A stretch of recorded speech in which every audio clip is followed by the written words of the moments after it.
The old house stood on a hill shrouded in mist. It was a Victorian mansion with tall, narrow windows like staring eyes.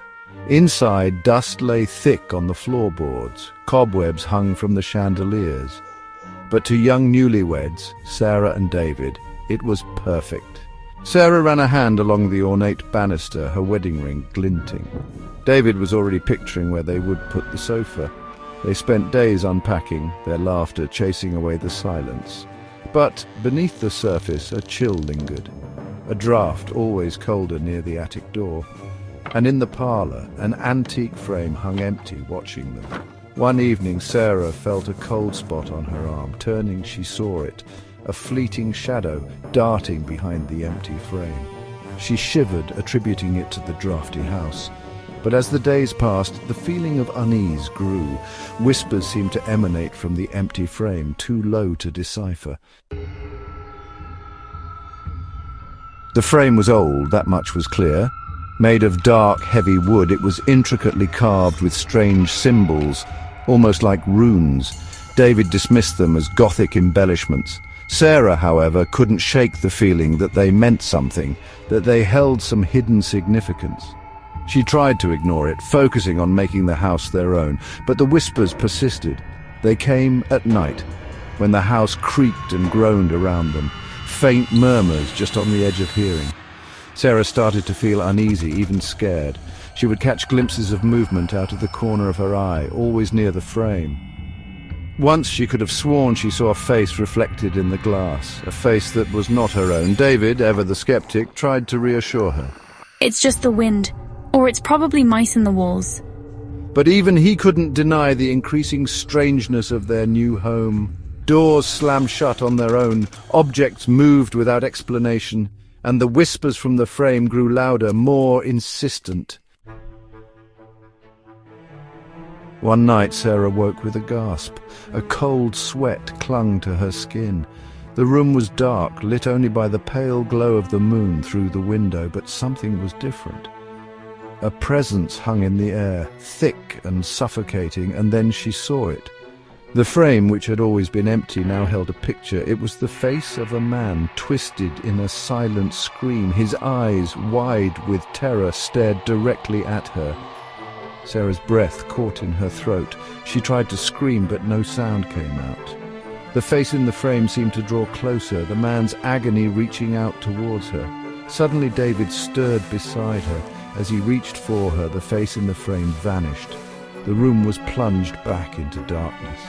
Sarah lay there, heart pounding, fear a cold knot in her stomach. She knew then that this was no ordinary haunting. Something evil was trapped in their house, something connected to the antique frame. Panic set in. Sarah wanted to leave, to run as far from the house as possible, but David, his scientific mind struggling to comprehend the impossible, insisted on finding a logical explanation. We need to understand what's happening here. There has to be a reason. He began researching the history of the house, poring over dusty records and faded newspaper clippings. He discovered that the house had once belonged to a renowned portrait artist, Edgar Blackwood. Blackwood, that name sounds familiar. Blackwood was rumored to be a recluse, obsessed with capturing souls in his paintings. Some whispered that he had delved into the occult, seeking forbidden knowledge. The canvas holds more than just paint. It holds the essence of the soul. One day, Blackwood vanished. His studio was found in disarray, canvases slashed and paints scattered. The only thing untouched was an ornate frame with a chilling inscription. The canvas holds more than just paint. It holds the essence of the soul. This isn't just an old story, it's a warning. David felt a shiver run down his spine. He realized with growing horror that the inscription was not a boast, but a warning. Armed with this knowledge, David and Sarah tried to remove the frame from the wall, but it wouldn't budge. It was as if it was cemented in place. Why won't it move? This is impossible.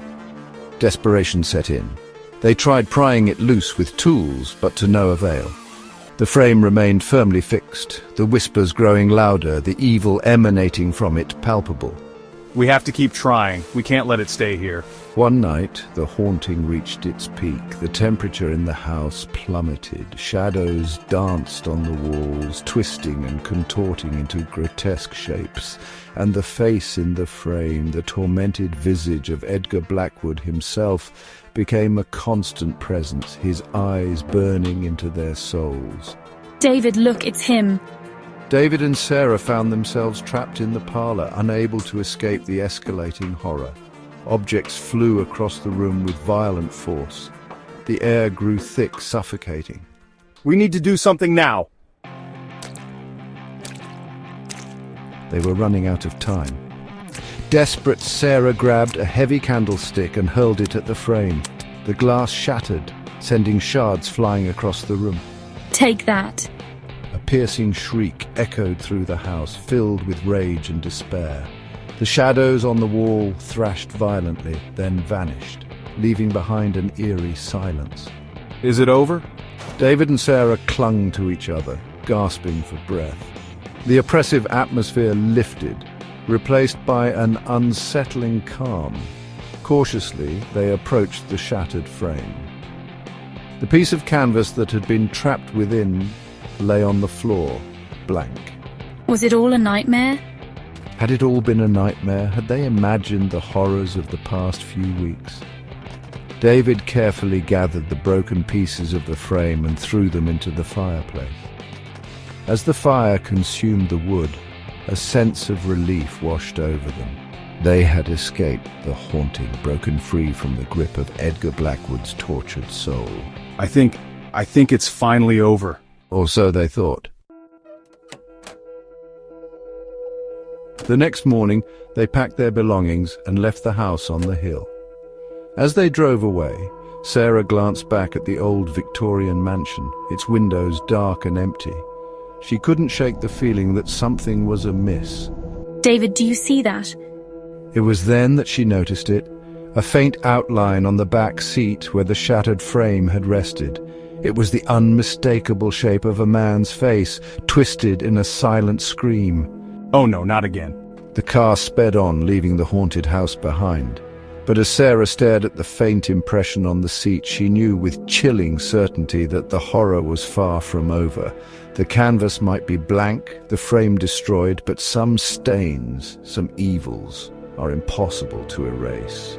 The haunting frame had left its mark, a lingering shadow of fear that would follow them wherever they went.